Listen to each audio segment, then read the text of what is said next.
Good afternoon. बैठिए सभी।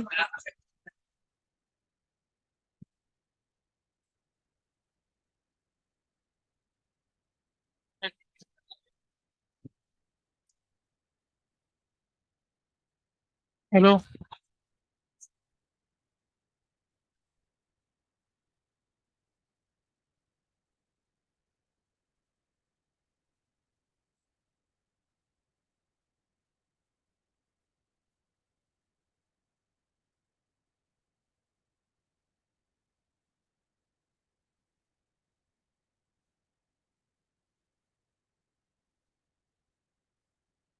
क्या था अपना डिस्कशन? एक डीपीपी था।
क्या नंबर था डीपीपी नंबर? 22।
हाँ,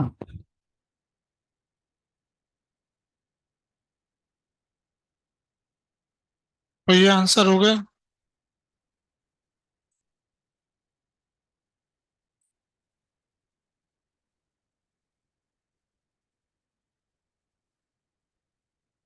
कुछ पूछना चाहते हैं? Fifth question. Question number 5।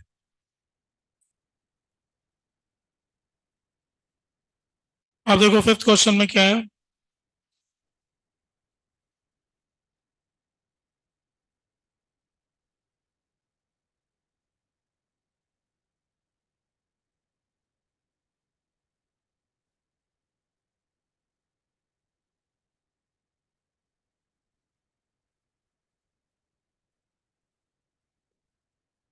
एक रस्सी दे रखी है और ये दो आदमी हैं। तो इसकी वेलोसिटी ऊपर की तरफ v1 मान लिए। इसका वेलोसिटी ऊपर की तरफ v2। इस रस्सी की वेलोसिटी ऊपर की तरफ u, नीचे की तरफ u। ऐसा मान लिए। ये v1 v2 से ऊपर जा रहे हैं और रस्सी u से नीचे जा रही इधर, ऊपर जा रही इधर। तो v1 माइनस u is equal to v, ऐसा दिया हुआ है। और v2 plus u is equal to 3v, ऐसा हमको दे रखा है। ठीक है। फिर इसमें ऐसा कहा गया कि एकदम ये झटके से चलना शुरू करते हैं, तो किसी एक के ऊपर फोर्सेस देखेंगे तो ऊपर टी और नीचे एम जी, फोर्स तो सेम ही है, तो इम्पल्स सेम होगा। तो एम इंटू वी वन और एम इंटू वी टू, क्योंकि मास बराबर है, इम्पल्स बराबर है, तो वी वन बराबर वी टू हो गया।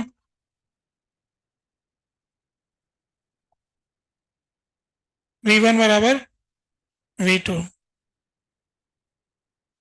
ठीक है। दोनों पे फोर्स बराबर, मास बराबर, तो चेंज इन वेलोसिटी बराबर, चेंज इन मोमेंटम बराबर, तो इससे V one equal to V two हो गया। फिर आगे सवाल तो हो ही जाएगा, ठीक है। और कुछ? और कुछ नहीं। 10th question, 5 into 2। 10वें क्वेश्चन में दे रखा है कि consider earth as a solid sphere.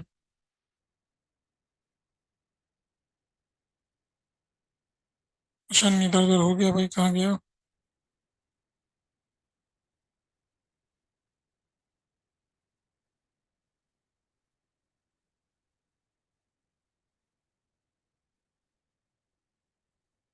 हाँ, difference between the acceleration due to gravity at pole and equator is d। तो डिफरेंस क्या हो जाएगा? तो हम ये जानते हैं कि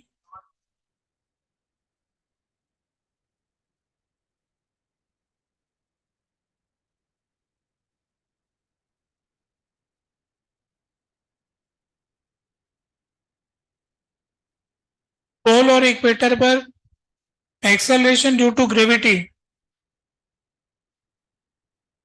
की वैल्यू, अब इन्होंने थोड़ा सा अच्छे से ये नहीं बताया कि अपरेंट जी, एक होता है जी की वैल्यू और एक अपरेंट जी।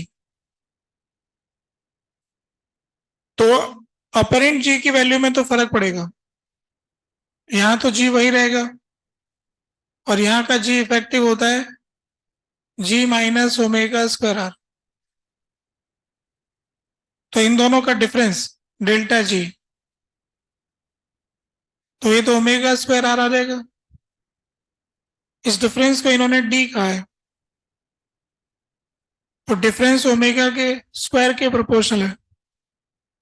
अगर ओमेगा डबल कर देंगे तो डिफरेंस 4 गुना हो जाएगा। अगर ये अपरेंट जी का कह रहे हैं तब तो ये सही है ना। क्वेश्चन इतना बोल नहीं रहा है स्पष्ट, पर यही मतलब मीनिंग यही बन रहा है, ठीक है।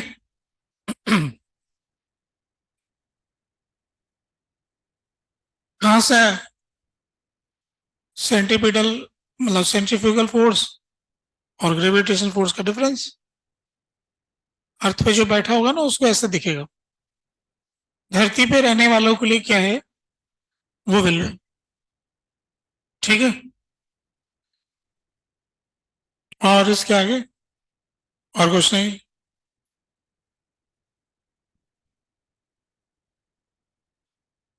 तो ये डीपीपी का हिसाब हो गया। और इसके आगे क्या करना था? शीट के अंदर section E, effect of motion of nucleus, तो आप लोगों ने उसके सवाल किए। तो कोई क्वेश्चन पूछना है पार्ट 1 में? E3, क्वेश्चन E3 पूछना चाहते हैं?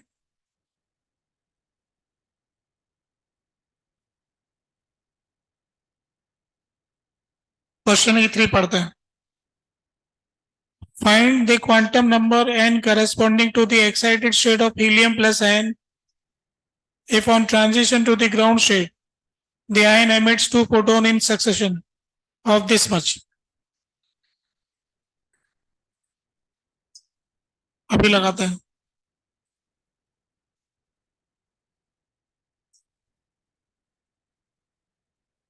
मामला है हीलियम प्लस का।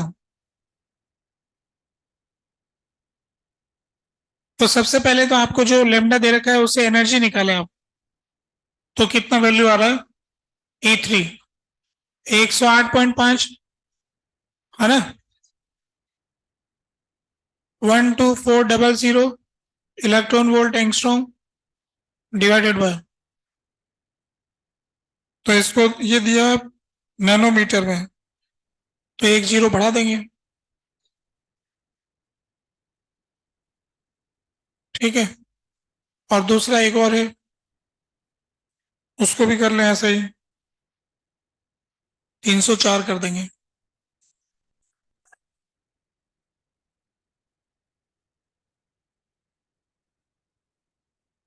इसका क्या वैल्यू आया?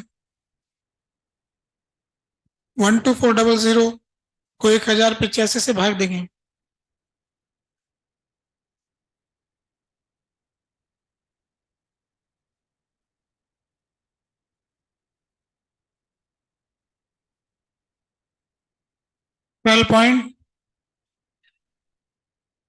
11.4 आ रहा है। इसको इससे डिवाइड किया, 11.42, और इसको किया तो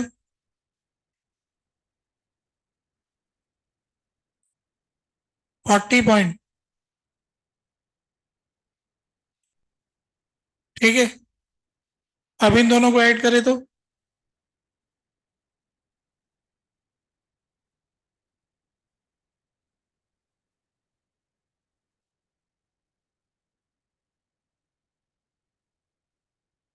52.2।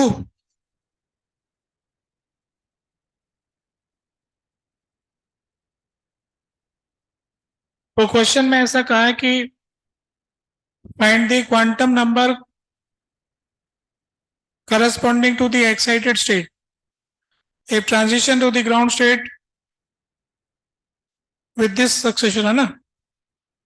तो ये किसी एन नंबर से आया, पहले किसी पर आया, फिर ग्राउंड स्टेट पे आया, तो आपको एनएच स्टेट की टोटल एनर्जी आ गई, ये वाली आ गई। तो एनर्जी का फॉर्मूला होता है -13.6 into 4/n² is equal to -52.2।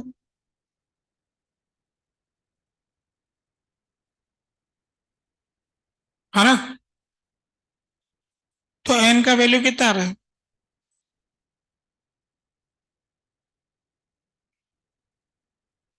ये दो में ये वाली वैल्यू क्या होगी? ये तो टोटल इन दोनों का डिफरेंस होगा, तो एक वैल्यू लिखनी पड़ेगी। ग्राउंड स्टेट का तो हो गया -13.6 इंटू 4, और ये हो जाएगा -13.6 इंटू 4 डिवाइडेड बाय n²। तो ये माइनस हटाओ, अंतर लिखो, इसमें से इसको घटा देंगे, तो ये आ जाएगा 13.6 इंटू 4 1 - 1/n²। ये है ना। तो इसको इससे डिवाइड कर दो, तो 1/n², ये आ जाएगा 1 - 52.2 डिवाइडेड बाय 13.6 इंटू 4। फिर इससे n सॉल्व करो,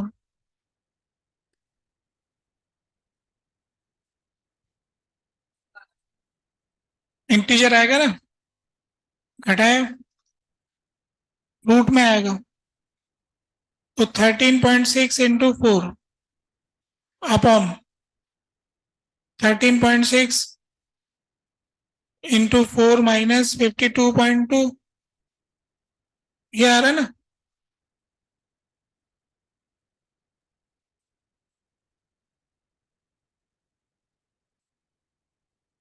कितना आ रहा है? 25 आ रहा है अंदर, 5 आ रहा है, फिर तो आ गया। बोलो कुछ कह रहे हो।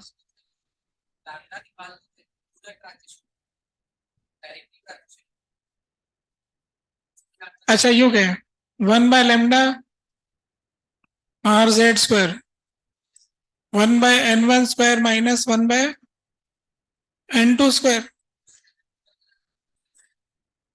तो पूरे का लेमडा निकाल लें, वो कुल मिला के इक्वेशन तो सेम ही है, सेम ही तो एक लिखा हुआ। आर की जगह वो वैल्यू पुट कर दोगे, जेड की जगह वो रख दोगे 2 तो सेम ही, वो तो प्रोसेस एक ही है। और बताइए कोई क्वेश्चन जो पूछना चाहते हैं।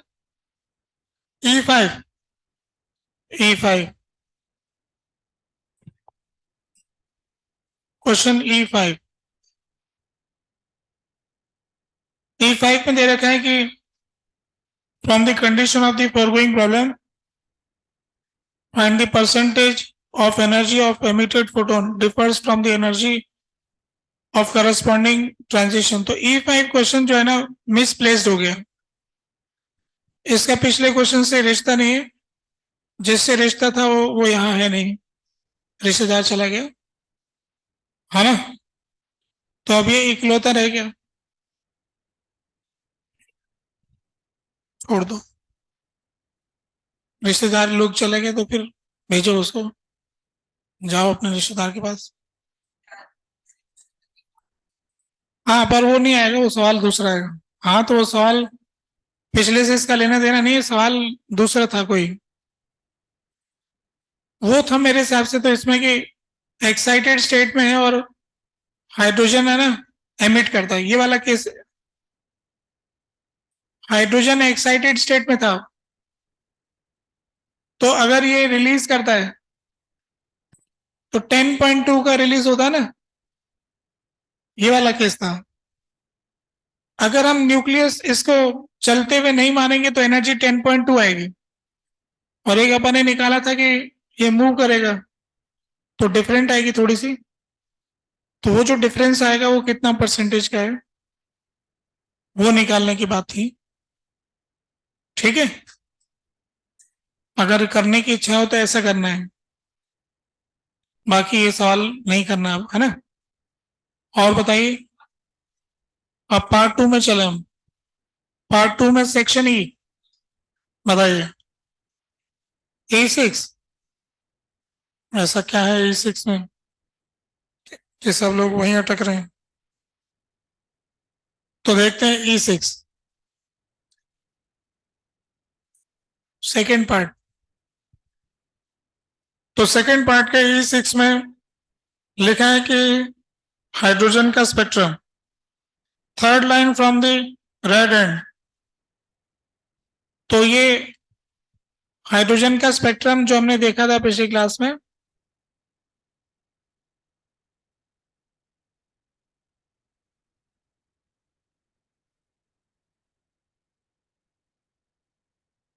पहली लाइन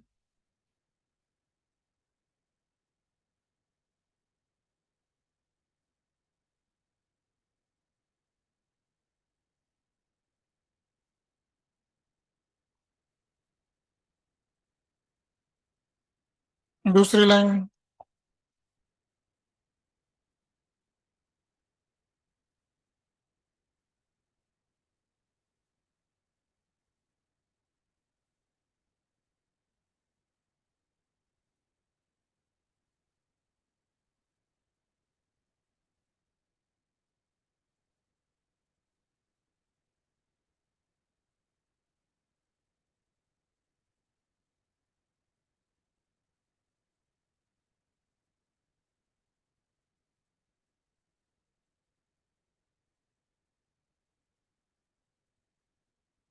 ये इस तरह से अपन देखते हैं कि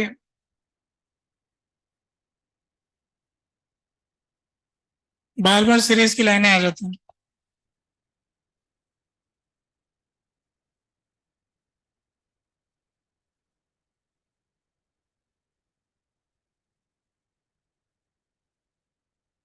रेड एंड जो है स्क्रीन के ऊपर, वहां से काउंटिंग करेंगे 1 2 3, तीसरे नंबर वाली, रेड एंड से तीसरे नंबर वाली। तो बार्मर सीरीज में ये चारों लाइनें कौन सी वाली, पहले नंबर वाली तो ये हो गई, दूसरी वाली ये हो गई, तीसरी वाली ये हो गई। तो ये n equal to 2, n equal to 5। Red end से काउंटिंग करें तो तीसरे नंबर वाली, यही कह रहे हैं ना, third line from the red and.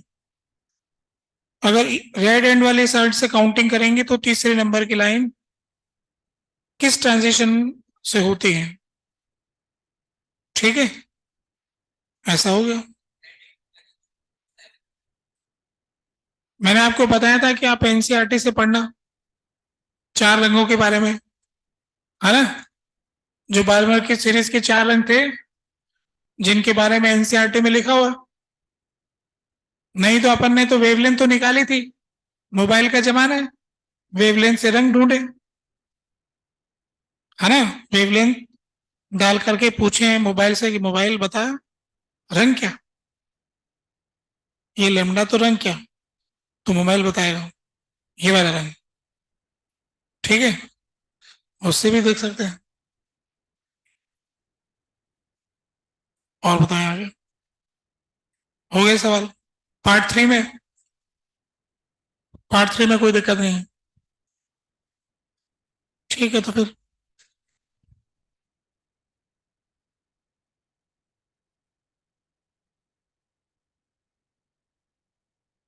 तो पिछले क्लास में हमने effect of motion of nucleus discuss किया था। तो ऐसे किसी भी क्वेश्चन में जिसमें कि आइसोटोप की एनर्जी का हिसाब आएगा तो ई न्यू,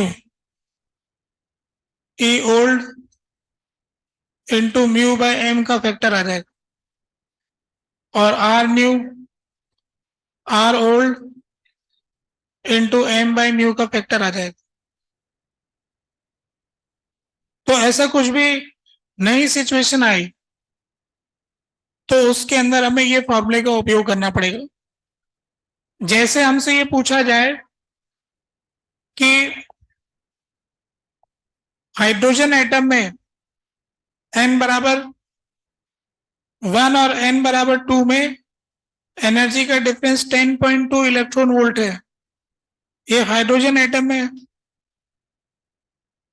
अगर इसके भाई ड्यूटेरियम,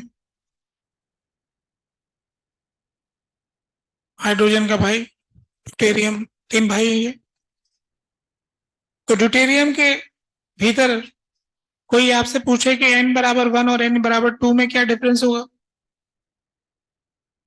डिफरेंस अगर डेल्टा ई है तो इसमें ऑप्शन ये पूछा है, देखो अभी नया नया सवाल बनाया एग्जाम के लिए, कि delta E is equal to 10.2 होगा।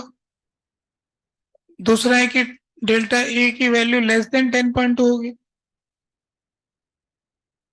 और तीसरा है कि डेल्टा ई की वैल्यू ग्रेटर देन 10.2। अगर ये हाइड्रोजन में 10.2 है तो ड्यूटेरियम में क्या होगी।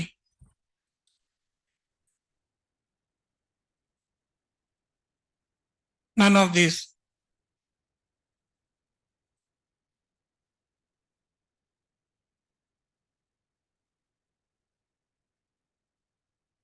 या फिर ऐसा भी पूछ सकते हैं दूसरा तरह से, find delta E for deuterium divided by delta E for hydrogen, ये रेशियो क्या होगा, ये भी पूछा जा सकता है।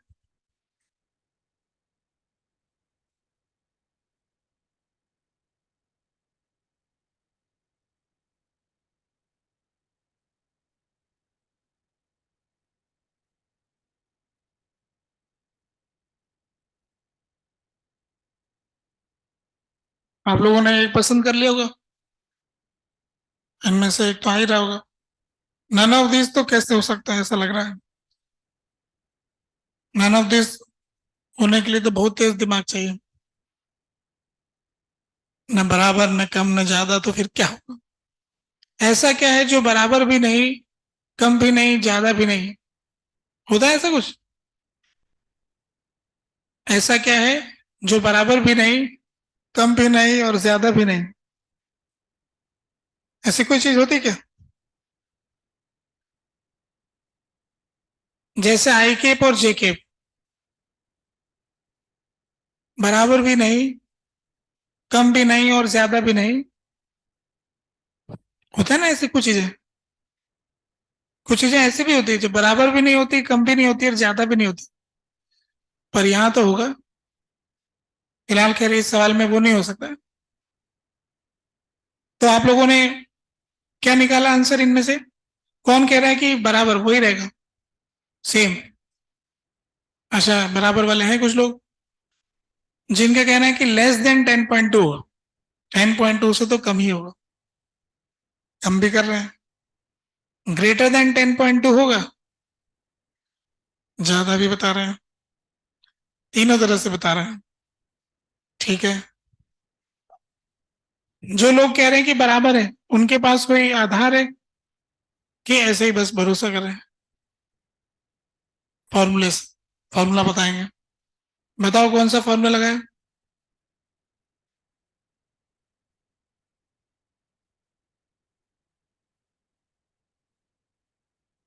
-13.6। डिफरेंस का फॉर्मूला ये होगा, 10.2 mu by M, delta E. Actual में अगर अपन न्यूक्लियस के मोशन को ना कंसीडर करें तब तो कोई अंतर ही नहीं है ना। हाइड्रोजन में क्या है कि एक अकेला प्रोटॉन है और उसका चक्कर खाता इलेक्ट्रॉन है। तो चार्ज वाइज देखोगे तो कोई फर्क नहीं पड़ रहा है, परंतु सेंटर ऑफ मास में फर्क पड़ जाएगा। ये एम और ये छोटा है। ड्यूटेरियम के अंदर प्रोटॉन के बगल में एक न्यूट्रॉन भी बैठा होगा, और ऐसा होने से इसका सेंटर ऑफ मास थोड़ा इधर खिसक जाएगा। फिर इनका सर्कुलर मोशन डिफरेंट होगा इनसे।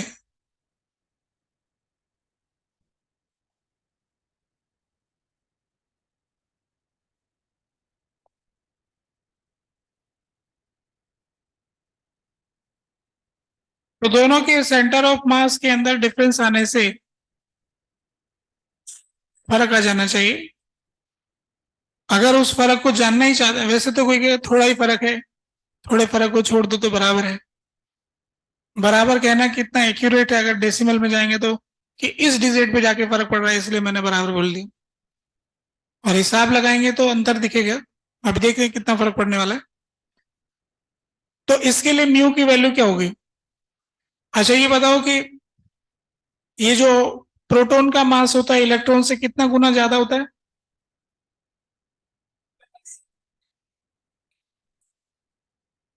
कि कौन कुछ बता रहे, तुम बता रहे हो? इलेक्ट्रॉन से प्रोटॉन कितना गुना भारी होता है? 1837। Okay. Mass of proton is 1837 Guna mass of electron. ठीक है। इलेक्ट्रॉन के मास से 1837 गुना ज्यादा प्रोटॉन का मास होता है। और ये बता दो कि न्यूट्रॉन का कितना होता है? सेम थोड़ी होता है। कितना गुना होता है बताओ भाई? प्रोटॉन, न्यूट्रॉन का बताओ, न्यूट्रॉन का। बराबर नहीं होता।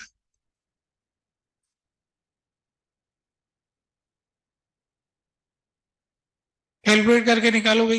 कैसे निकालोगे?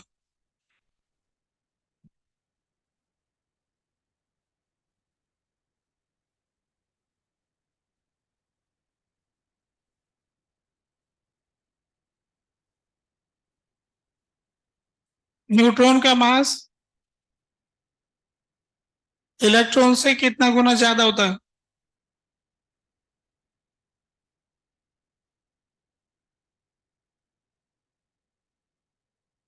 चलो ऐसे गुणा करके निकालोगे आप।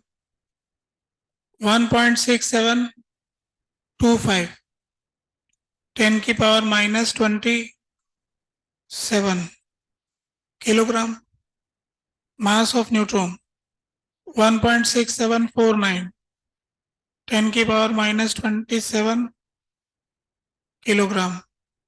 Mass of electron 9.1.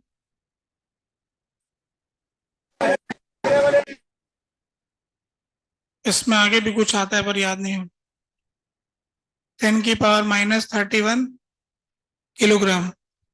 ठीक है. अभी इसको इससे डिवाइड करके बताना कितना आ रहा है.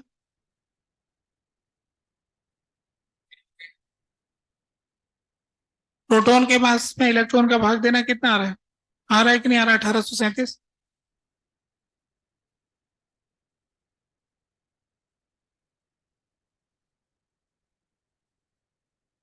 16,725 में 9.1 का भाग दो.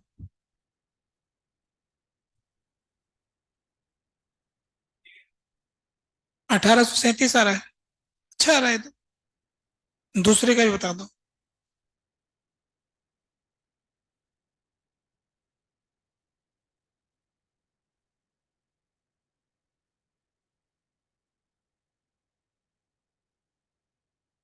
1840.5. 1840 ले लेते हैं. ठीक है. 1837 और 1840. ठीक है. अभी पूरा लिख दिया सही. 1837 1840 गुना होता है प्रोटॉन और न्यूट्रॉन का मास. अब रही बात म्यू का कैलकुलेशन. तो पहले इस हाइड्रोजन के लिए निकालेंगे. तो इसमें आएगा 1837 mass of electron into mass of electron 1838 mass of electron. तो म्यू की वैल्यू आ गई. म्यू बाय एम आ गया 1837/1838. तो हाइड्रोजन एटम के लिए आया. हाइड्रोजन एटम के लिए वैल्यू आई म्यू बाय एम की 1837/1838.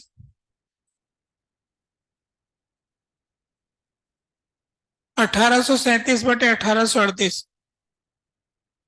ये एक फैक्टर आ गया. अगर न्यूक्लियस के मोशन को कंसीडर नहीं करते हो तो ये वाला फैक्टर इसके साथ गुणा हो जाएगा. तो अब अपन डी एटम की बात करेंगे. इसका म्यू बाय एम चाहिए. तो उसके अंदर तो दो तीनों का वजन आएगा. तो इन दोनों को ऐड कर दिया, एक साथ हो गए. तो ये 1837 और 1840 मिला के कितना होता है? 1837 प्लस 1840 3677. 3677 3678. 3677/3678. ये वाला फैक्टर मल्टीप्लाई हो जाएगा. तो अब हमें ये पता लगा कि हाइड्रोजन में अगर अपन न्यूक्लियस रेस्ट पे होता है तब तो इसकी वैल्यू 10.2 होती है. अगर न्यूक्लियस के मोशन को कंसीडर करें तो इसकी वैल्यू 10.2 इंटू 1837 अपॉन 1838 ये होती है. अगर न्यूक्लियस को रेस्ट पे मानोगे तो 10.2 होता है, नहीं तो ये होता है. और इस एटम में 10.2 इंटू 3677 3678.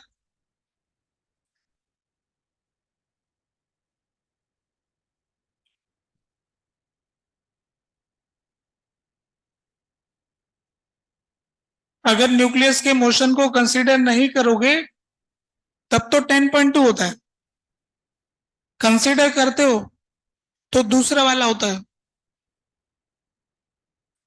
और तीसरा वाला ड्यूटेरियम के लिए होता है। तो कितना है फिर ये? इसका वैल्यू कितना है? 10.2 से कम ही है ये। तो सवाल है कि 10.2 से कम है कि नहीं, तो आंसर है कि 10.2 से तो कम है ना। म्यू बाय एम का फैक्टर मल्टीप्लाई हुआ तो 10.2 से कम, टिक लगाते हैं।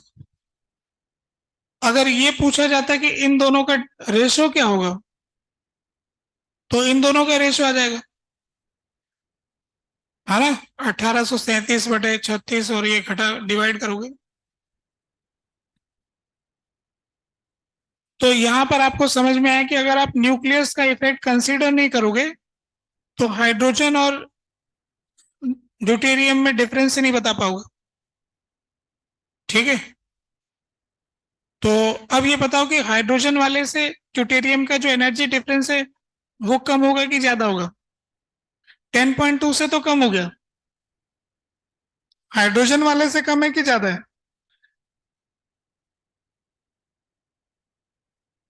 ड्यूटेरियम का ज्यादा है।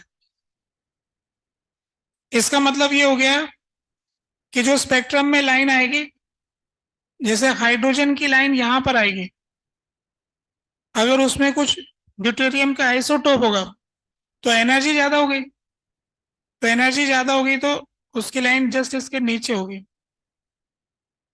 जस्ट इसके पास में ही होगी, कम वेवलेंथ की होगी। ज्यादा छोटी वेवलेंथ नीचे जाती जाएगी स्पेक्ट्रम के अंदर।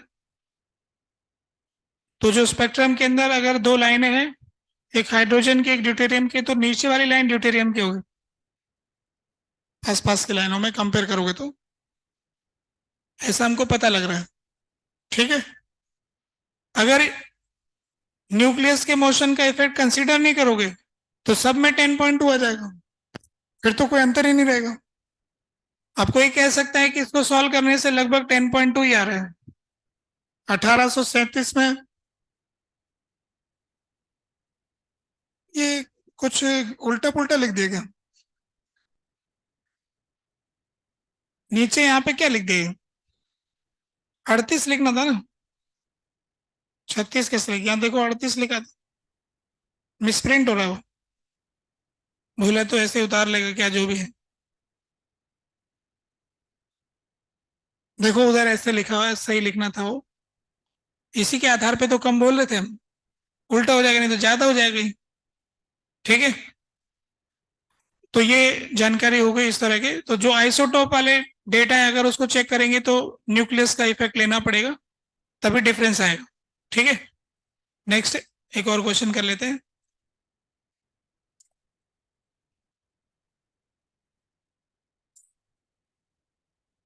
एक है पॉजिट्रॉन और एक है इलेक्ट्रॉन।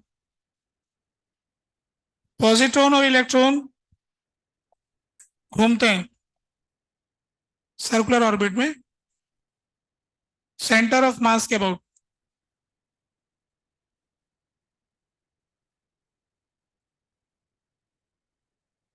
ऐसे सर्कुलर मोशन कर रहे हैं। तो अपन से पूछा है फाइंड आयोनाइजेशन एनर्जी ऑफ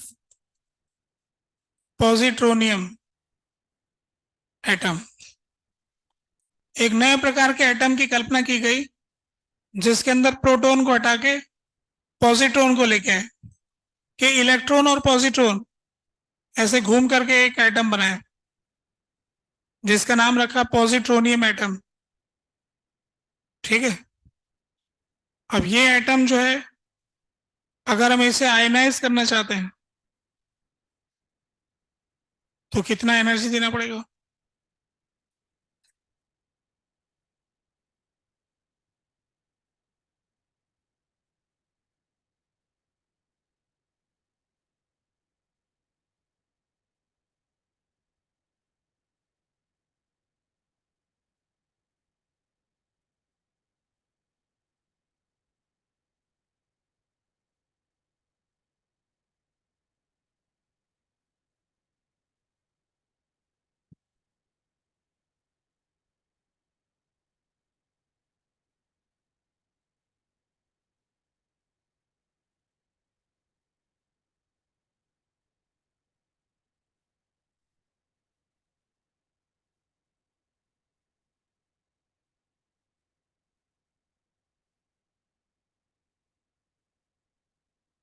इसमें आप ऐसे लिखेंगे कि अगर ये डिस्टेंस हम r मान लेते हैं तो K E square upon R square is equal to M V square by R by two. K E square upon R square is equal to M V square upon R by two. और एक N H upon two pi to M V R by two. Two M V R by two angular momentum हो गया। अब इसको solve करके energy का expression निकालेंगे तो टोटल एनर्जी इसकी क्या होगी पहले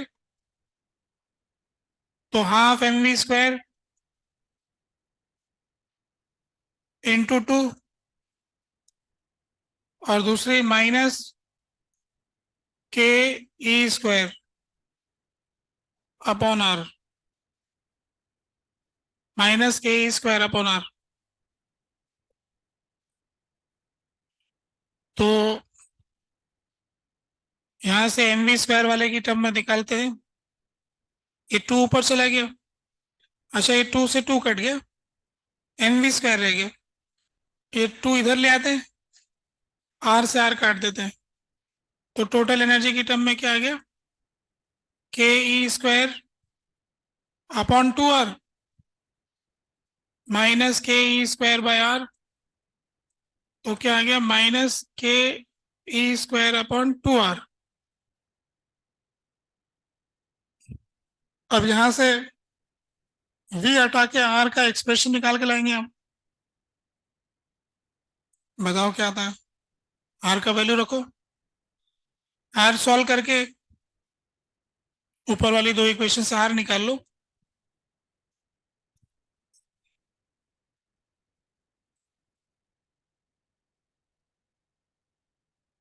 अभी आयनाइजेशन एनर्जी नहीं निकाल रहे अभी तो सिर्फ एनर्जी निकाल।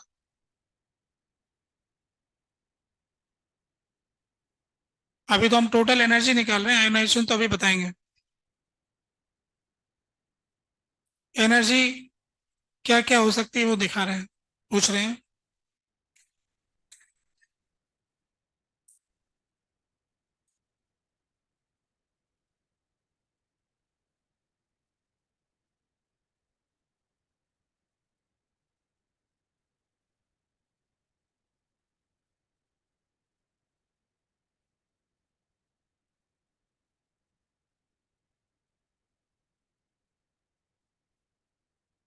तो आप लोगों ने इसमें से v उठा के इसमें रख के r निकाल लिया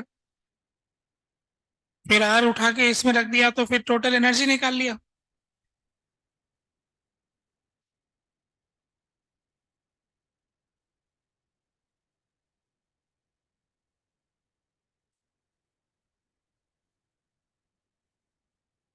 फाइनली ये बताओ कि टोटल एनर्जी मिला क्या।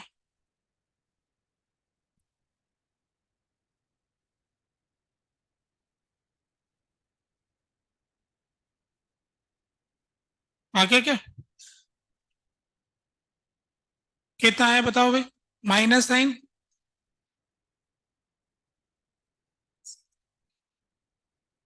पाई स्क्वायर के एम के का स्क्वायर नहीं है के का क्यूब आ गया।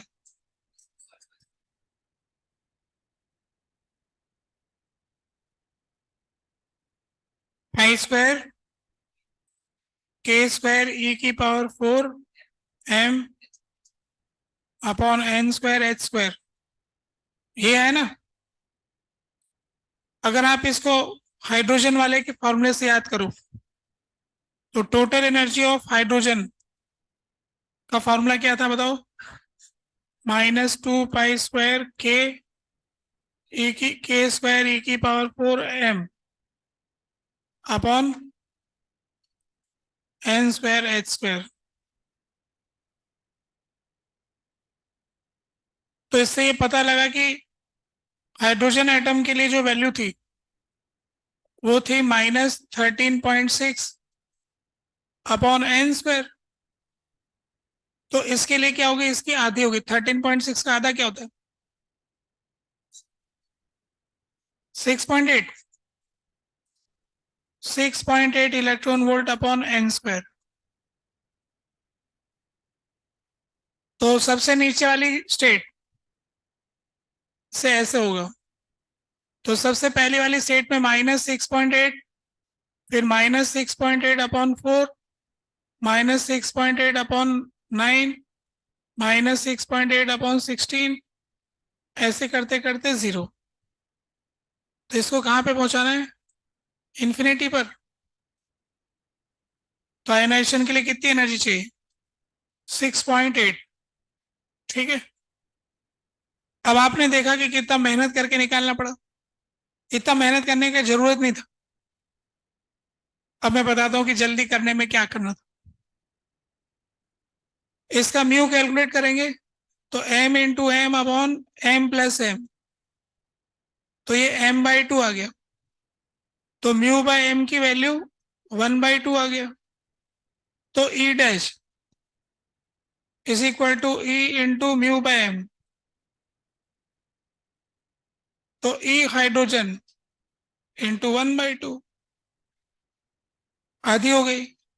तो हाइड्रोजन एटम में जितनी होती उसका आधा हो जाएगा। तो म्यू के जो कॉन्सेप्ट है जिसमें दो दो चीजें चलती है उसको सिंगल चीज से रिप्लेस कर सकते हो।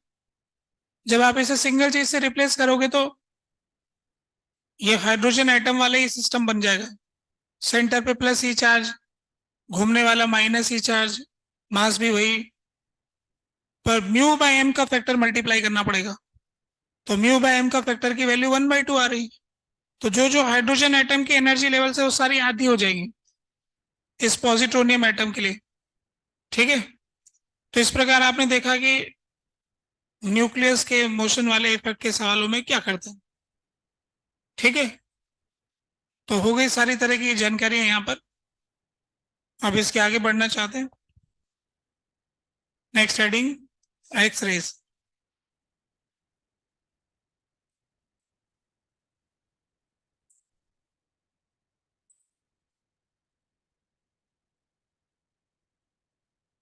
तो बोर मॉडल हो गया और फोटो इलेक्ट्रिक इफेक्ट हो गया। नेक्स्ट है एक्स रेस। तो एक्स रेस के लिए पहला पॉइंट 1895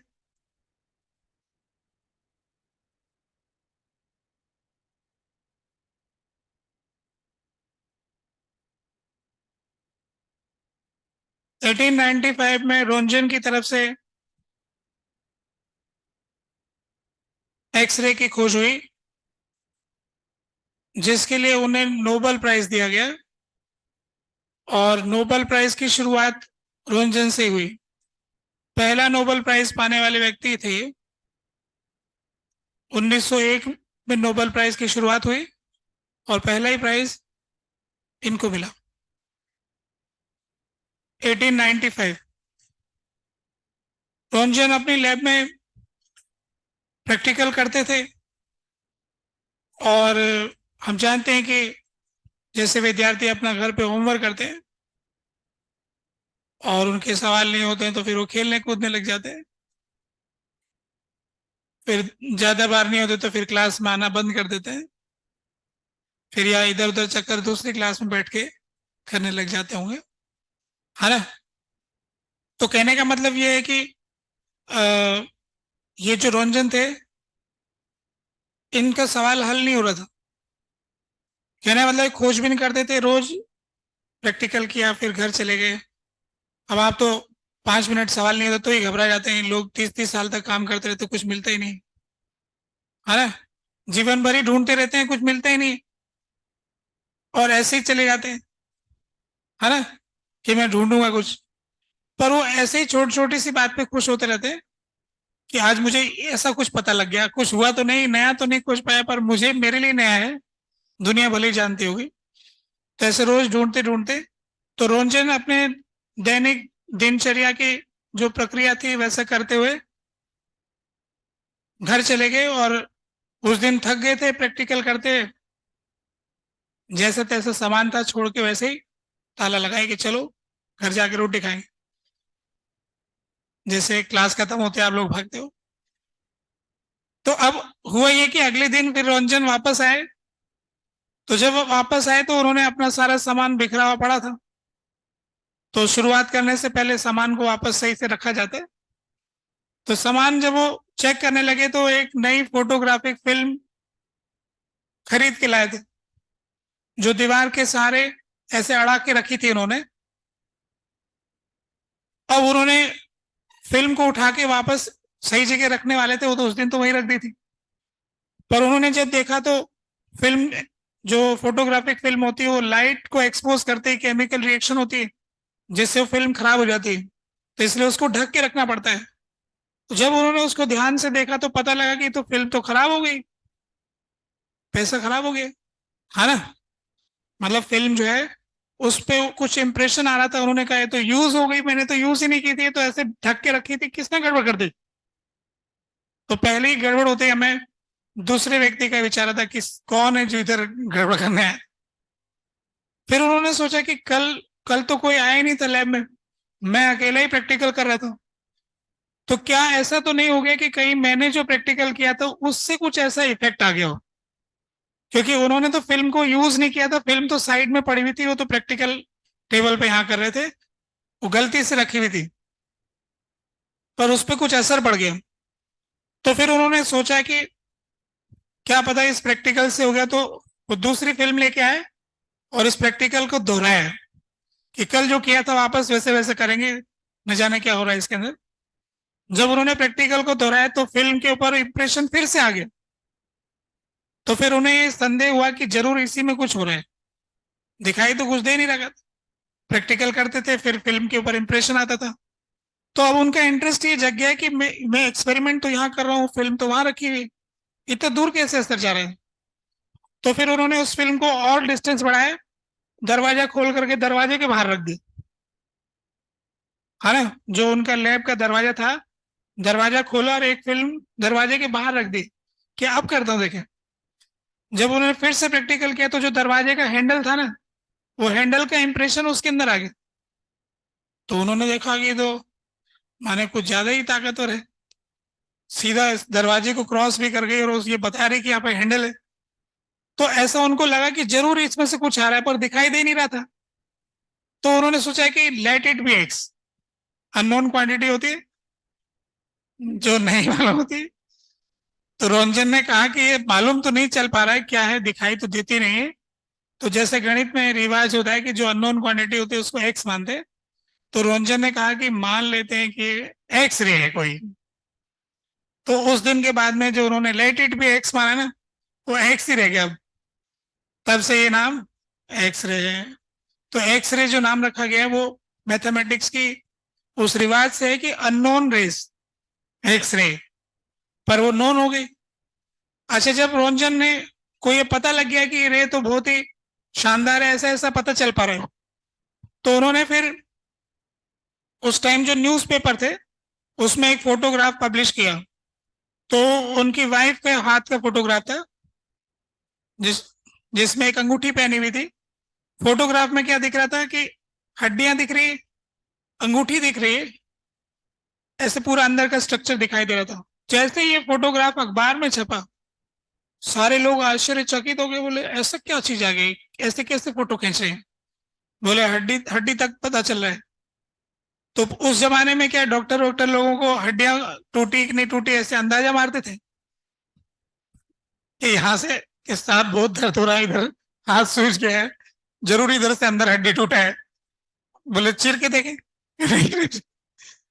ऐसे बाहर से पट्टी मान के ठीक कर दो आप तो पहले ऐसे ही करते थे, ठीक भी कर लेते थे लोग कि हल्दी का लेप लगाओ, ऐसा करो वैसा करो, पट्टी बांध दो, बैठे रहो, हिलना डुलना मत, 10 दिन में ठीक हो जाएगा। वो टेढ़ी जोड़ के साहब थोड़ा हाथ अब टेढ़ा रहता है। बोले अब ऐसे बिता लो जीवन में, इतने तो हो ही क्या क्या रहेगा अब, 20-30 साल और जियोगे।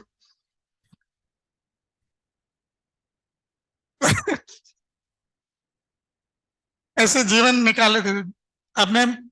जो योद्धा रहे राणा सांगा की जो स्टोरी है, उनकी स्टोरी में क्या है, उनका एक हाथ नहीं था, एक पैर नहीं था, एक आंख नहीं था, और सेनापति थे,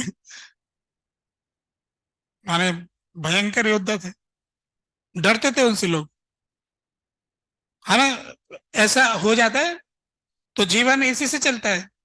नहीं है तो कोई बात नहीं, जो है उसी से सामना करेंगे।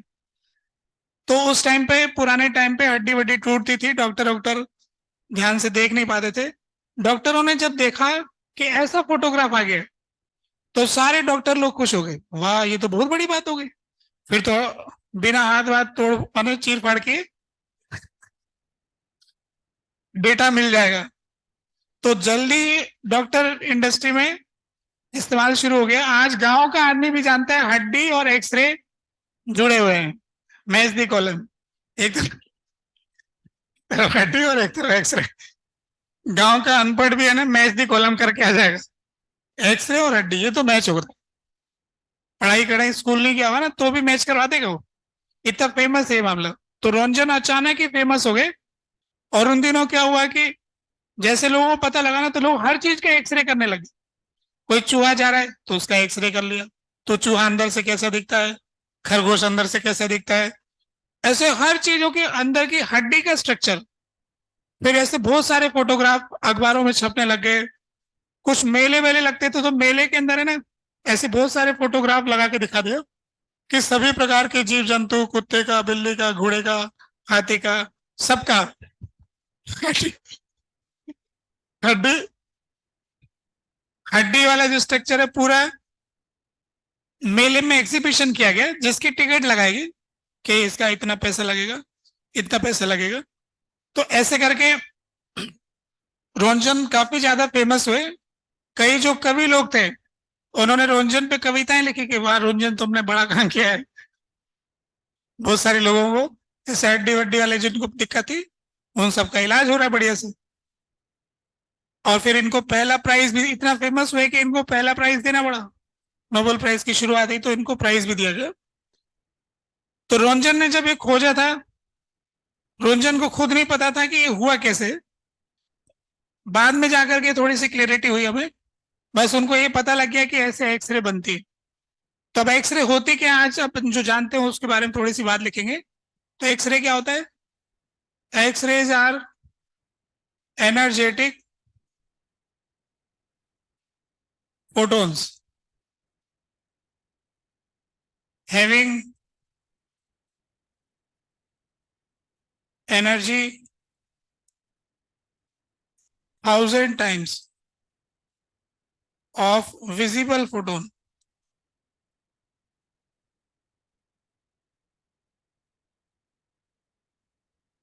एक्सरे जो है एनर्जेटिक फोटोन होते हैं, और उनकी एनर्जी विजिबल फोटोन से 1000 गुना ज्यादा होती है। विजिबल फोटोन की कितनी होती है? 1.6 से 3.2।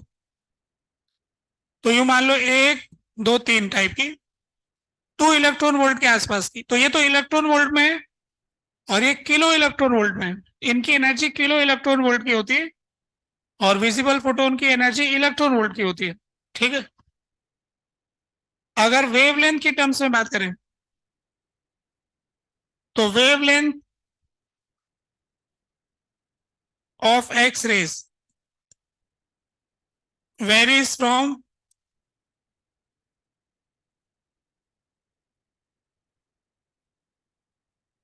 0.1 एंगस्ट्रॉम टू 10 एंगस्ट्रॉम।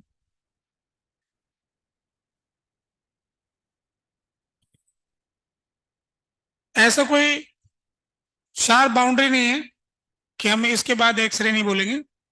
कुछ खास डिफरेंस नहीं, जैसे विजिबल लाइट में तो चेंज होते कलर चेंज हो रहा है, तो ऐसे ही आगे की वेवलेंथ में कुछ ज्यादा ऐसा अंतर नजर नहीं आता हमें। तो एक कोई फिक्स बाउंड्री नहीं है, पर रफली जो प्रैक्टिकली हमको मिलती है, जो एक्सरे प्राप्त करने का एक्सपेरिमेंट है, उसमें इसके आसपास की रेंज की मिलती है। तो उनको अपन ने एक्सरे की रेंज बता दी। तो एक्सरे की वेवलेंथ 0.1 एंगस्ट्रॉम से 10 एंगस्ट्रॉम के बीच रहती है। जो 0.1 एंगस्ट्रॉम से लेके 1 एंगस्ट्रॉम वाली है, इनका नाम रखा गया हार्ड एक्सरे। और 1 एंगस्ट्रॉम से 10 एंगस्ट्रॉम वाली है, इनका नाम रखा गया सॉफ्ट एक्सरे।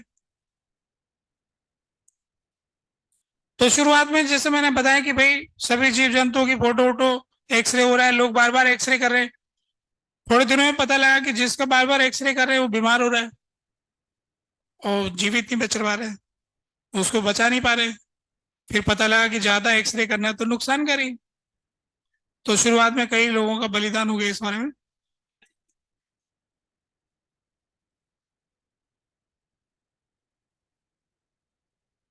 अज्ञानता बस हो जाता है, क्या पता उनको तो ऐसे खेल मिल गया था कि एक्सरे कर लो।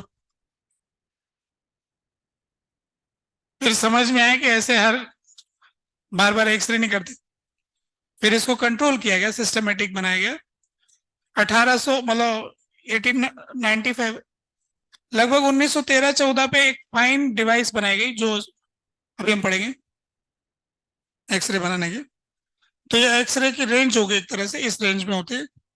अब एक्सरे के पैदा करने के बारे में अगला स्टेटमेंट हम लिख सकते हैं। X-rays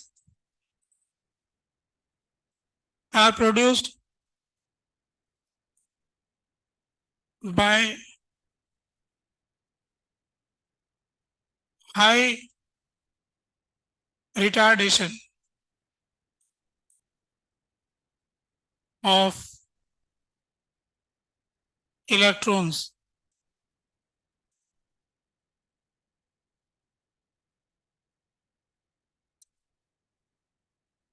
due to sudden collision.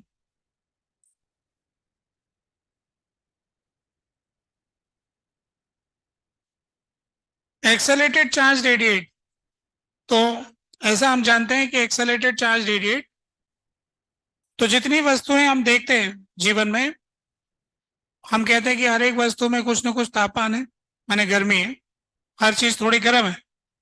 तो उससे उसके एटम्स ऐसे ऑसिलेट करते हैं, फिर उसके चार्जेस में भी एक्सेलरेशन आ जाएगा, तो उसकी वजह से रेडिएशन आएगा। तो संसार में हर कोई लाइट पैदा तो कर ही रहा है, पर जिस तरह का टेम्परेचर उपस्थित है हमारे आसपास, उससे जो लाइट पैदा होती है वो इंफ्रारेड लाइट पैदा होती है। तो इंफ्रारेड तो विजिबल से भी नीचे हो जाएगी। अगर हमें विजिबल प्राप्त करना है तो काफी ज्यादा गर्म करना पड़ता है वस्तुओं को। जब हम किसी वस्तु को खूब ज्यादा गर्म करते हैं, जैसे अपन देखते हैं कि फिलामेंट काफी ज्यादा गर्म होता है, तब विजिबल लाइट पैदा होती है। मोमबत्ती, अगरबत्ती, इन सब में गर्मी ज्यादा होगी तभी रोशनी आएगी। तो ज्यादा टेम्परेचर बढ़ाने पर विजिबल लाइट तक हम पहुंचते हैं, तो हमें और एक्सेलरेशन बढ़ाना पड़ेगा। तो एक्सेलरेशन बढ़ाने का तरीका यहाँ पे ये रखा गया कि इलेक्ट्रॉन को हम तेज स्पीड से भगाएंगे और इनका एक्सीडेंट कराएंगे। हाई स्पीड इलेक्ट्रॉन का एक्सीडेंट कराएंगे तो अचानक से उनके अंदर वेलोसिटी जीरो होगी, चेंज होगी। तो उससे हाई एक्सेलरेशन या हाई रिटार्डेशन होगा, जिससे कि एक्सरे के फोटोन हमें प्राप्त होते हैं। तो जो लाइट पैदा करने की थ्योरी है उसी पर बेस्ड है ये भी। ठीक है। जब ये प्रैक्टिकल किया गया था तो इलेक्ट्रॉन के थ्रू ही एक्सरे पैदा हुई थी, पर रोंजन खुद इलेक्ट्रॉन को तो जानते ही नहीं थे, है ना। इलेक्ट्रॉन की खोज होने में टाइम लग गया। तो एक्सपेरिमेंट में हो क्या रहा है वो तो उन्हें नहीं समझ में आया, पर जो प्राप्त हुआ उसका ज्ञान उनको हो गया और उसका स्टडी उन्होंने किया। तो जिनको अपन रोंजन्स, कुछ लोगों ने इनका नाम रोंजन्स रे भी रखा था, पर रोंजन का खुद का नाम रखा हुआ एक्सरे ज्यादा फेमस है, तो बाकी नाम तो भूल गए लोग, अब एक्सरे याद रखते। अब इसके प्रोडक्शन के बारे में बात करते हैं। X ray production.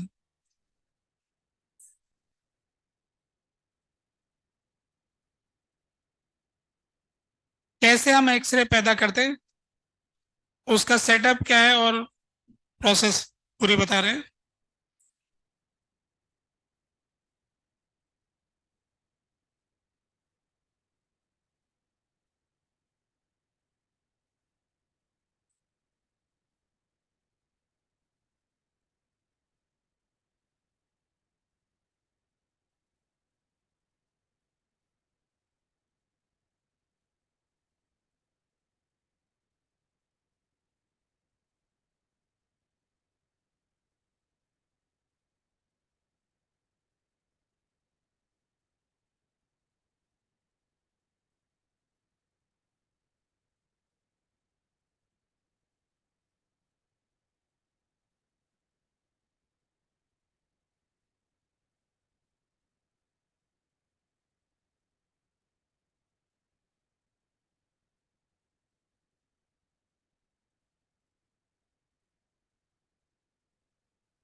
तो ये एक अरेंजमेंट दिखाया मैंने एक्सरे प्रोड्यूस करने का, जो कि लगभग 1913-14 के आसपास सिस्टमेटाइज किया गया।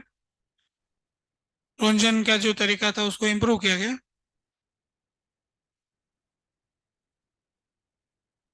तो इसके अंदर हम एक वैक्यूम ट्यूब लेते हैं जिसका नाम रखा गया कुलिज ट्यूब। कुलिज करके वैज्ञानिक थे जिन्होंने ये बनाया, इसलिए उनके सम्मान में ट्यूब का नाम रखा। ये हैवी मेटल टारगेट जो सामने रखा गया, इसके पीछे कॉपर रॉड, यहाँ पर फिलामेंट, ये फिलामेंट वोल्टेज, ये एक्सेलेटिंग वोल्टेज। एक अरेंजमेंट और होता है इसके अंदर जो मैंने दिखाया नहीं,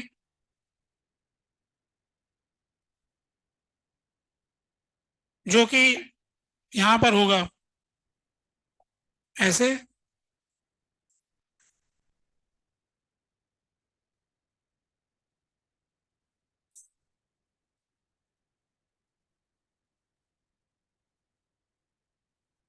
उसको आप ऐसे समझ सकते हो कि जैसे ये नेगेटिवली चार्ज प्लेट है ये, तो इलेक्ट्रॉन को धक्का मार के सीधा रखेगी, इलेक्ट्रॉन को रिपेल करके सीधा रखने का काम है उनका।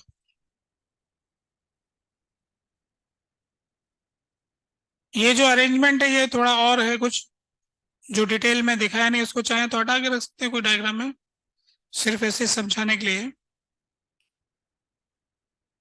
तो ये सिंप्लीफाइड डायग्राम है जिसके अंदर हमने एक्सरे के प्रोड्यूस करने के संबंध में अभी बताना है कि कैसे प्रोड्यूस हो रही है।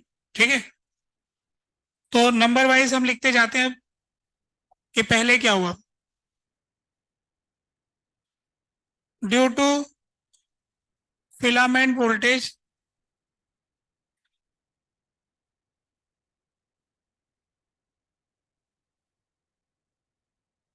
Filament get heated such that it starts emitting electron। तो ये फिलामेंट भी कोई स्पेशल मटेरियल का होगा जो कि थर्मियोनिक एमिशन के लिए उपयोगी होता है। हर कोई फिलामेंट काम का नहीं होता है। तो जैसे टंगस्टन का फिलामेंट, तो अगर हम टंगस्टन के फिलामेंट को गर्म करेंगे, गर्म कैसे करेंगे, जब उसमें करंट जाएगा तो I²R से हीट पैदा होगी, तो उससे गर्म हो जाएगा। तो फिलामेंट को गर्म करके उससे इलेक्ट्रॉन इजेक्ट करवाते हैं। इलेक्ट्रॉन के इजेक्ट करने के बारे में विशेष ज्ञान प्राप्त करना हो तो आपके पास HCV होगी, उसके अंदर एक थर्मियोनिक एमिशन का 2 पेज का चैप्टर दिया हुआ है, 2 या 3 पेज का ही, जिसमें थर्मियोनिक एमिशन के बारे में जानकारी दी हुई। पढ़ना चाहें तो रेटिंग लगा लेना। ठीक है, तो फिलहाल हमने इतनी सी बात कही है कि ये वाली जो बैटरी है इसकी वजह से करंट जाएगा, फिलामेंट गर्म होगा, इससे इलेक्ट्रॉन एमिट होंगे, क्योंकि हम चाहते हैं कि इलेक्ट्रॉन एमिट हो। ठीक है, अगर हम इस एमिशन की रेट को बढ़ाना चाहते हैं तो barium oxide powder is used to increase rate of emission of electron।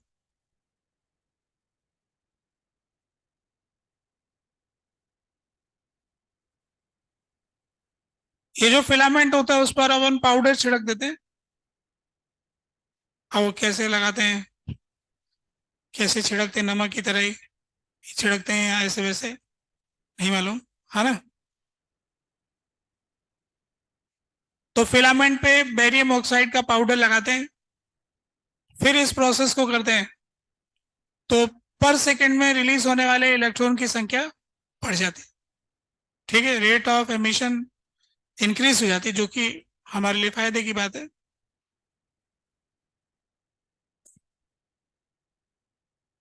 emitted electron have negligible kinetic energy and random direction। जो इलेक्ट्रॉन एमिट होते हैं वो अनेक दिशाओं में एमिट होते हैं, कोई इधर, ऐसे डायरेक्शन फिक्स नहीं है। दूसरा ये है कि उनकी वेलोसिटी भी कुछ ज्यादा नहीं होती, जस्ट थोड़ी सी वेलोसिटी होती है, कम वेलोसिटी से एमिट होते हैं, अलग अलग दिशा में एमिट होते हैं। तो यहां पर जो इलेक्ट्रॉन एमिट होते हैं उनकी डायरेक्शन भटकी हुई होती है, तो उनको सीधा करने के लिए इस कॉलीमेटर अरेंजमेंट का यूज किया जाता है, जो कि उस इलेक्ट्रॉन को धक्का मार के सीधा करता है कि इधर उधर मत जाओ, सामने जाओ। ऐसे खाली जगह देंगे तो लोग इधर उधर चले जाते हैं। सीधा एक कॉरिडोर बनाएगा ना, सीधा ही, तो इधर उधर जाने के लायक रहेगा नहीं। कॉरिडोर के अलावा इधर दूसरे रास्ता दे देंगे खाली, तो लोग चले जाते हैं। तो ये इस तरह का अरेंजमेंट होता है कॉलीमेटर। तो अगला पॉइंट ये कि collimator arrangement is used to get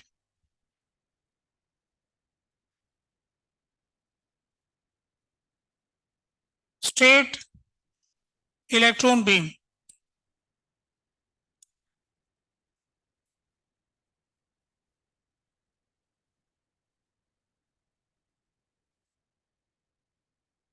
targeted towards heavy metal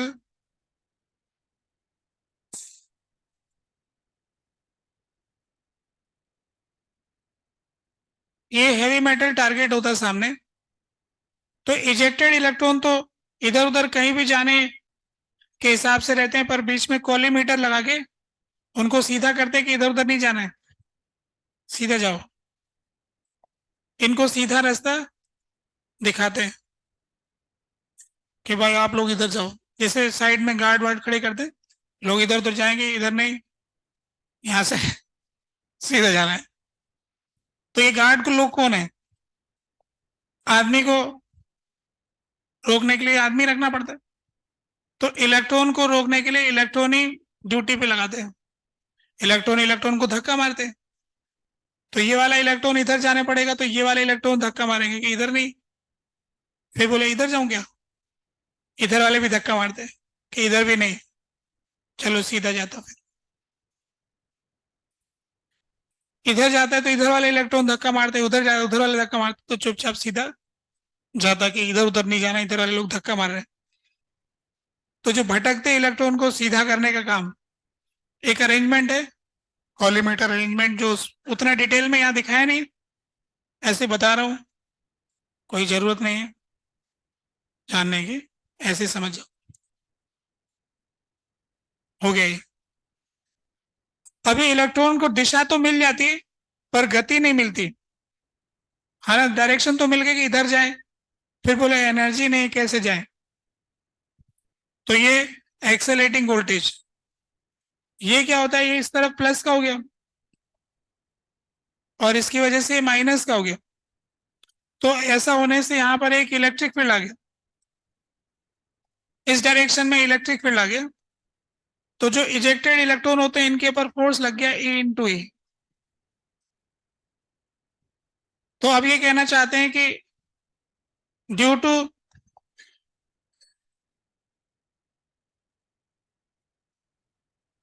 to accelerating voltage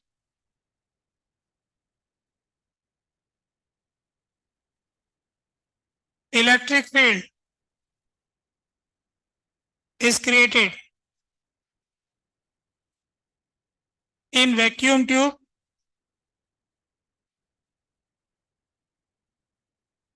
and due to force of electric field,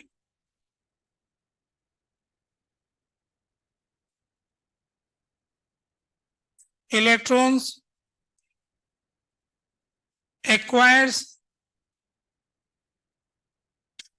high kinetic energy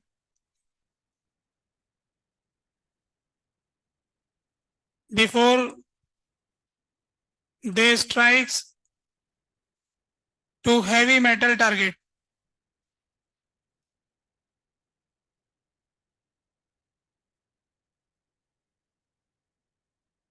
इस एक्सेलेटिंग वोल्टेज की वजह से इलेक्ट्रॉन जो है फोर्स महसूस करते हैं, क्योंकि एक्सेलेटिंग वोल्टेज एक इलेक्ट्रिक फील्ड पैदा करती है। इलेक्ट्रिक फील्ड पैदा करती है तो फोर्स लगता है, फोर्स लगता है तो वर्क डन आता है। यहां से डिस्टेंस डी हो गया, तो E D force into displacement, work done हो गया, बराबर चेंज इन काइनेटिक एनर्जी। तो final kinetic energy minus initial kinetic energy zero हो गई, लगभग कम होती, काफी कम, तो जीरो मान लिया। तो E into D potential difference हो गया, तो E into V A C सी, ये हो गया फाइनल काइनेटिक एनर्जी। तो ये जो वोल्टेज है इसको कह रहे हैं एक्सेलेटिंग वोल्टेज, जो किलो वोल्ट में है। 2000 वोल्ट, 5000 वोल्ट, ऐसे 2 किलो वोल्ट, 3 किलो वोल्ट, ऐसे। तो E into V A C C accelerating voltage, इससे अपन को काइनेटिक एनर्जी मिल जाती है इलेक्ट्रॉन को। तो जो इलेक्ट्रॉन फिलामेंट के गर्म से उत्पन्न हुआ, कॉलीमेटर के द्वारा सीधा हुआ, एक्सेलेटिंग वोल्टेज से स्पीड लेके आए, जब वो इतनी तेज स्पीड से आता है, या उसकी एनर्जी जब 1000 इलेक्ट्रॉन वोल्ट की होती है, 3000 इलेक्ट्रॉन वोल्ट की होती है, तो इतनी तेज गति के इलेक्ट्रॉन का सामना करने का साहस किसी भी मेटल में नहीं होता। लोहे से कहते हैं कि तुम टक्कर में भाग लोगे, सामने से इलेक्ट्रॉन टक्कर लगाने आएगा, लोहा नमस्ते कर, हाँ पिघल जाएंगे, हम नहीं रहेंगे। सोने को बुलाते हैं, चांदी को बुलाते हैं, कॉपर को बुलाते हैं, सब लोग सरेंडर, बोले हम तो नाजुक लोग हैं। लोहा भी, तुम भी नाजुक हो, तो हम तो लोहे को मजबूत समझते हैं, क्या करें हैं ऐसे ही, सभी पिघल जाते। फिर बोले कि हैवी मेटल खानदान को बुलाया जाए, किसी को, टंगस्टन, मोलिब्डेनम, इनके कोई कठोर स्ट्रक्चर वाले, तो टंगस्टन को बुलाया। टंगस्टन ने कहा कि मैं मुकाबला करूंगा, कौन है सामने, बुलाओ। तो टंगस्टन को आगे करके कॉपर पीछे छुप जाता है।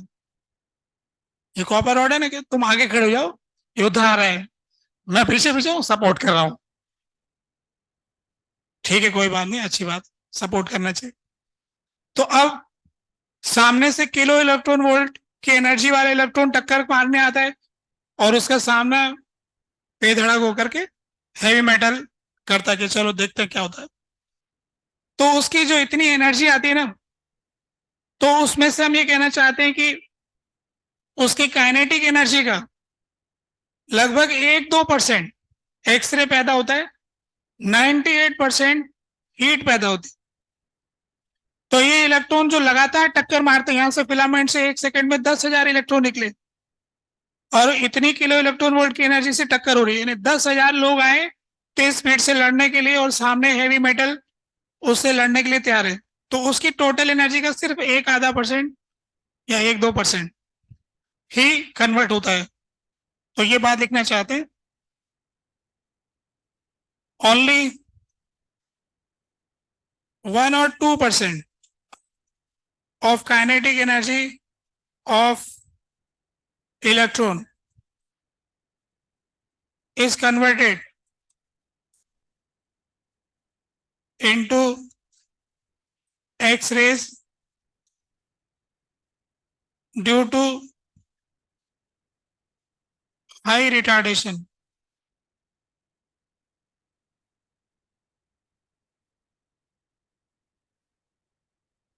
in collision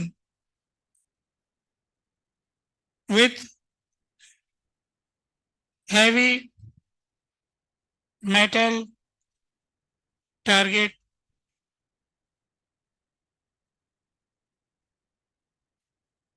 atoms। तो ये इलेक्ट्रॉन जब टक्कर खाने जाता है तो हैवी मेटल टारगेट एटम से इसकी भिड़ंत होती है। तो इस भिड़ंत में बहुत ज्यादा भयंकर हमला होता है। एक सेकंड में हजारों इलेक्ट्रॉन आते हैं, हजार हजार इलेक्ट्रॉन वोल्ट की एनर्जी के साथ, और लगातार हमला करते हैं। तो हैवी मेटल ने कहा कि देखो, सामना तो मैं कर लूंगा पर मैं अकेला नहीं कर पाऊंगा, बहुत ज्यादा लोग आ रहे हैं लड़ने के लिए, और इतनी ज्यादा एनर्जी, इतना युद्ध में खर्चा हो रहा है कि मैं भी पिघल सकता हूँ। भिड़ंत तो मैं लूंगा पर मेरी गर्मी को भी कोई खींचने वाला चाहिए। शरीर में जो गर्मी पैदा होगी, अगर आपने उसको पुल नहीं किया तो मैं पिघल जाऊंगा। तो कॉपर ने कहा कि देखो, गर्मी खींचने में मैं उस्ताद हूं, मैं बढ़िया कंडक्टर हूं हीट का, मैं सपोर्ट करूंगा पीछे से, जो भी गर्मी आएगी मैं खींच लूंगा। तो ये जो कॉपर होता है पीछे सपोर्ट करता है और इधर से हीट इधर जाती है। तो टोटल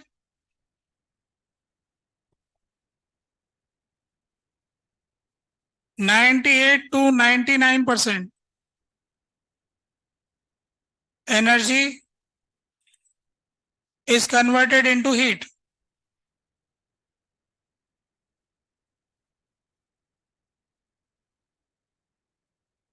अब मेटल टारगेट में एक्सीडेंट का तो सामना किया, पर वो लगातार एक्सीडेंट होने से और इतनी गर्मी पैदा होने से उसके पिघलने का खतरा है। तो फिर कॉपर ने पीछे से सपोर्ट किया कि भाई, इतनी गर्मी पैदा हो रही, गर्मी मैं खींच लूंगा, लड़ाई झगड़ा तो नहीं कर सकता, बाकी गर्मी आएगी मैं खींच लूंगा। फिर ये हीट इसके पास आ जाती है, फिर कॉपर के पास हीट आती है, फिर कॉपर से कौन लेगा? तो कॉपर में पट्टी बांध देंगे, गर्मी ज्यादा होगी तो। कैसे पट्टी बांधते हैं? पट्टी कैसे बांधते हैं भाई? ऐसे ऊपर एक पाइपलाइन लगा देते हैं, उसमें से कोई लिक्विड फ्लो कराते रहते हैं, है ना, मोटर चला के। पट्टी बांधने का मतलब ऐसे पाइपलाइन लगाए, ठंडा पानी इधर से भेजा, मोटर ऑन किया, तो गर्मी हो। ऐसे अपन अब घरों में तो ऐसे नॉर्मल पट्टी बांध लेते हैं, पानी वानी नहीं चलाते। यहाँ पर पट्टी में ऐसे चलाएंगे कि पानी चलाते रहेंगे। और कोई कहेगा पानी वानी अच्छा नहीं था, ऑयल ले लो, तो ऑयल लेकर के उसको घुमाते रहते हैं, तो गर्मी यहाँ से निकाल करके ऑयल दूसरी तरफ चला जाएगा, फिर ऐसे चलता रहेगा। तो ये कोई अरेंजमेंट है कुल मिला के हीट को बाहर निकालने का। किसी न किसी तरीके से हीट को यहाँ से निकाला जाए, लोकल इस जगह पे इकट्ठा नहीं होना चाहिए, नहीं तो फिर इंस्ट्रूमेंट खराब हो जाएगा, फिर काम नहीं करेगा। तो यहाँ से हीट एक्सट्रैक्ट करने का काम कॉपर का होता है। कॉपर रॉड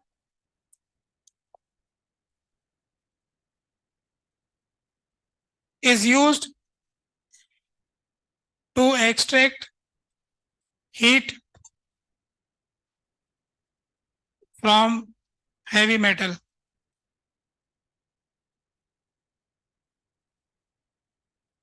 तो इस तरह से इस डायग्राम में मौजूद सारे सदस्यों की जिम्मेदारी को हमने जान लिया कि कौन सदस्य क्या निभाता है अपना रोल। अभी ये तो दिखाया नहीं एक्सरे कहाँ गई। तो ये जो पार्टिकल यहाँ टकराया है ना, तो एक्सीडेंट से पैदा हुई एक्सरे। तो जो एक्सरे पैदा हुई उसको कैसे दिखाऊं? ये लो, ये आ गई इस तरफ एक्सरेस। सामने वाले टारगेट से टक्कर हुई, टक्कर होने से इस टारगेट को थोड़ा टेढ़ा बनाते हैं, टेढ़ा बनाने से एक्सरे की डायरेक्शन फिक्स हो जाती है। सरफेस जो है इंक्लाइन बनाते, सीधी नहीं बनाते। इंक्लाइन बनाने से उसके परपेंडिकुलर इस डायरेक्शन में ज्यादा एक्सरे मिलती, तो इस प्रकार हमें डिजायर्ड एक्सरे मिल जाती है।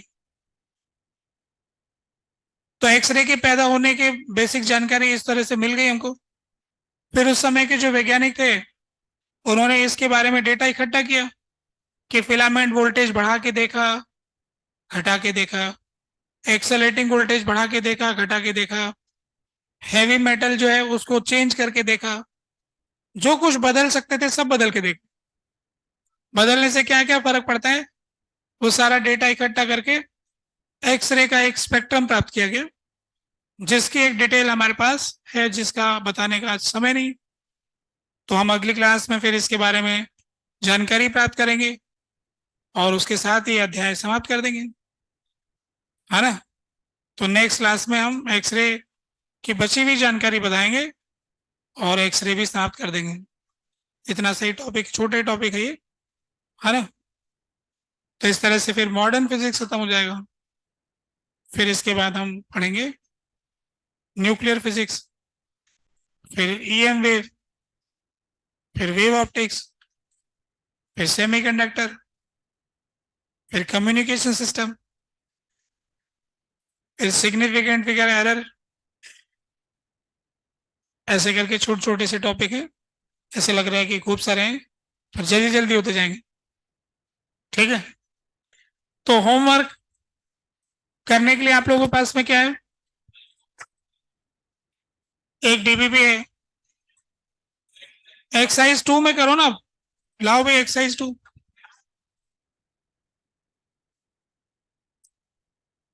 एक्सरसाइज 2 में आप लोग कर चुके हो कुछ?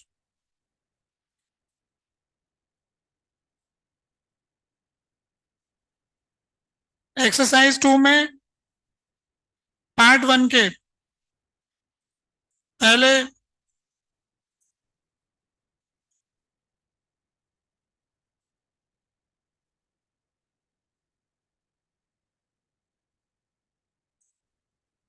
बीस क्वेश्चन कर लो भाई, 1 से लेके 20 तक। पार्ट 2 में 1 से लेके 5 तक कर लो, 6 तक। 1 से लेके 6 तक कर लो और एक डीपीपी कर लो बस। डीपीपी में ज्यादा सवाल नहीं, 7-8 ही सवाल है। डीपीपी छोटा वाला ही है। सिलेबस कब तक खत्म होगा? बस जल्दी। देखो जो दूसरा बैच चल रहा है उसमें तो कल उनका न्यूक्लियर फिजिक्स खत्म हो रहा है और उनकी क्लास में ईएम वेव पढ़ा चुके हैं। तो आपकी क्लास का डिफरेंस है न्यूक्लियर फिजिक्स का और ईएम वेव का। तो अब उसके बाद उनका हिसाब बता रहा हूँ। उसके बाद उनको वेव ऑप्टिक्स पढ़ाएंगे जो कि लगभग 1 हफ्ते का है, और सेमीकंडक्टर 1 हफ्ते का है। 3 हफ्ता टोटल है ये, 3 हफ्ते के अंदर सब खत्म हो जाएगा। उस बैच में तो आपका 4 हफ्ते हो जाएगा। ठीक है, इतना ही फर्क है। तो दिवाली की छुट्टी से तो पहले ही होगा, कोर्स खत्म हो जाएगा फिजिक्स का। तो